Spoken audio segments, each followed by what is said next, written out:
Hey, what's up, everybody? It's Purpose Driven Life Sports, and I'm back here for another NBA video. So, last night, Trailblazers, Warriors, Game 1. Warriors won, 116-94. Steph Curry, 36 points, 9 of 15 from 3. To me, he played an all-around great game. Maybe defensively he was shaky in different moments in terms of switches and letting guys get open. I saw one point when CJ had an open three. But to me, all around, Steph Curry played a great game, especially offensively. When everybody saw it all over the news and highlights. If you watched the game, you saw all the bigs for Portland just stepping back into the lane when Steph Curry came off a pick and roll. They ran that pick and roll so much that might have just been their whole offense the whole night. Because when Steph Curry got the pick and roll, he would immediately come off and just shoot an open three, and it was bottoms. It just makes you wonder, like, what the hell was Portland's game plan really?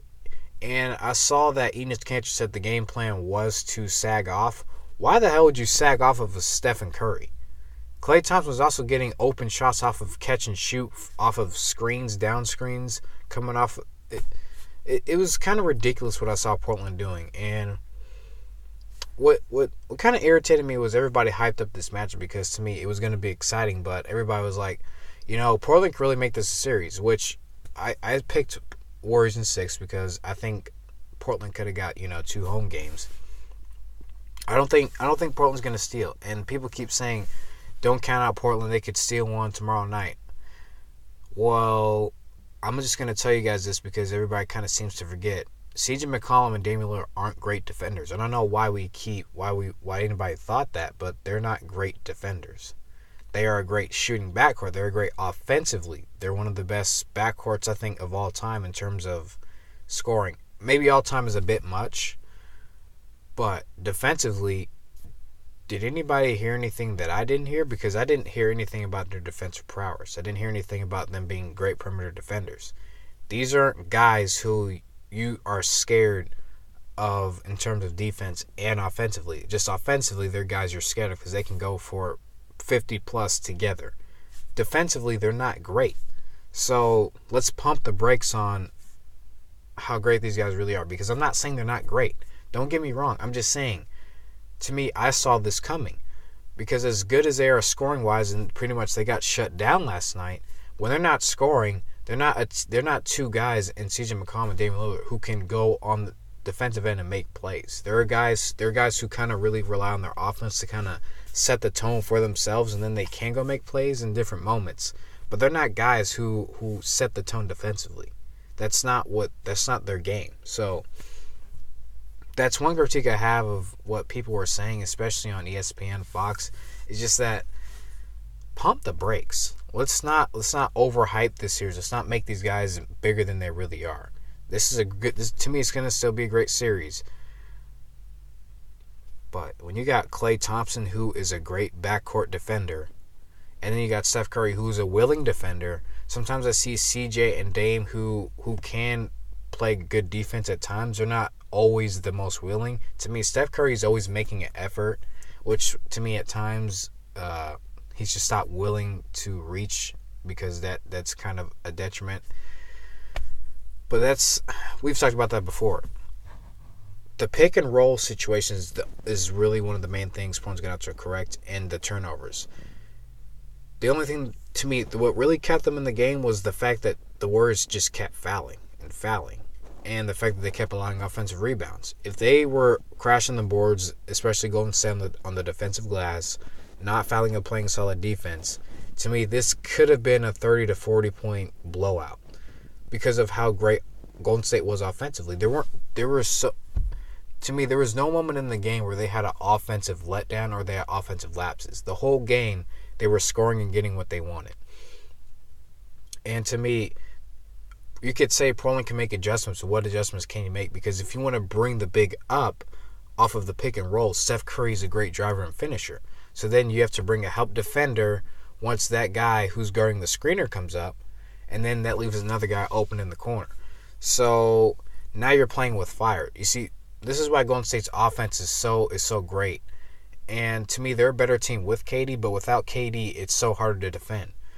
Because you got all these moving parts. Klay Thompson is such a great off-ball mover, just like Steph Curry. So Klay Thompson, and what makes this team so great is they know exactly when to move off a ball. That's what's really going to hurt Portland, is that you can watch Steph Curry, you can watch Klay Thompson off the screen, but once the defenders, the offensive players who Portland is guarding, that was a whole bunch of mumbo jumbo. Once the players that Portland's guarding test the screens for Steph Curry and KD, well, guess what? Those guys are usually always cutting to the basket, because a lot of times people want to trap that and they want to top lock the screens and make sure they don't get an open three. Well, once they catch the ball, they're so good at being unselfish and hitting the guys who are at the basket. Kevon Looney, Draymond Green is a great roller, especially Kevon Looney. And then you got Andre Iguodala, who's actually been great shooting the three in the corner, out on the top, him driving to the basket, dunking on people. I think what they did was they went back to their old stuff, which is we do a lot of moving off ball. We love the pick and roll with Steph and Draymond, which to me, at many points unguardable, because Draymond is such a great passer. He's great handling the ball.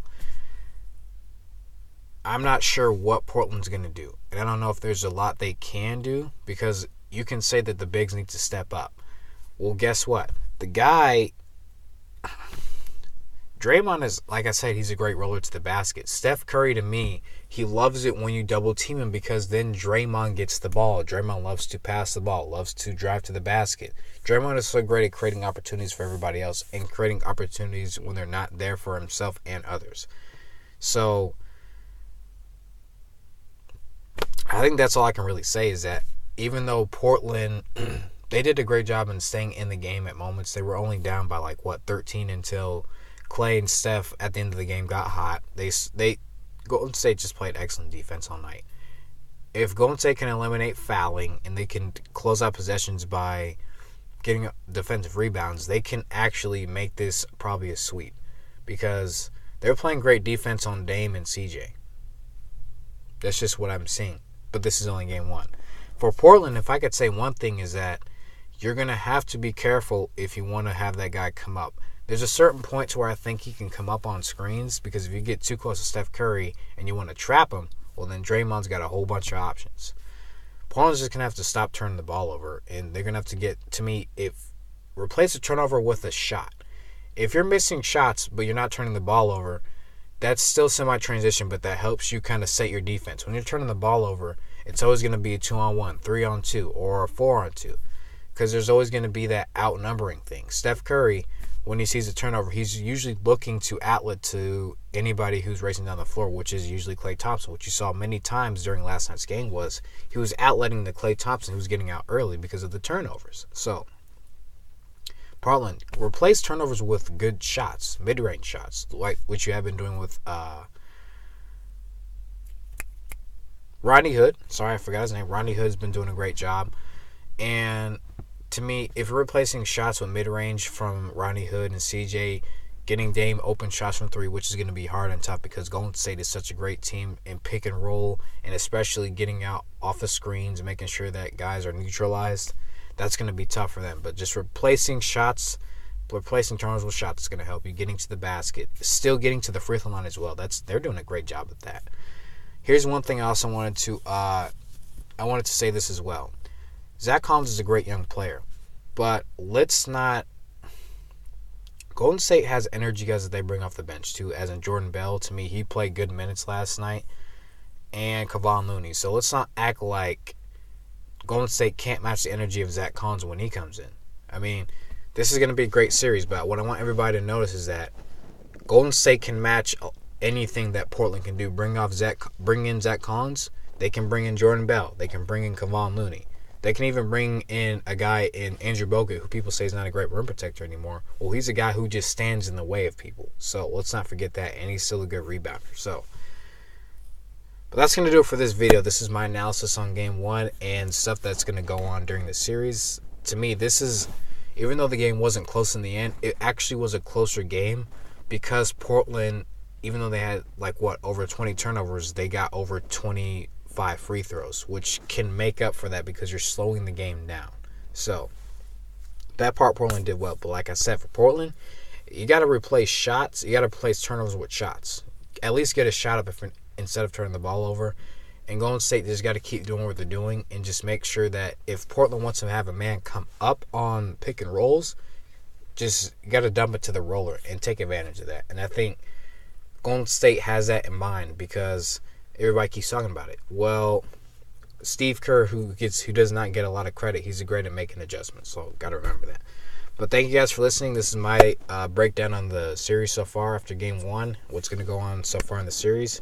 Thank you guys for listening. I'll see you guys in the next video.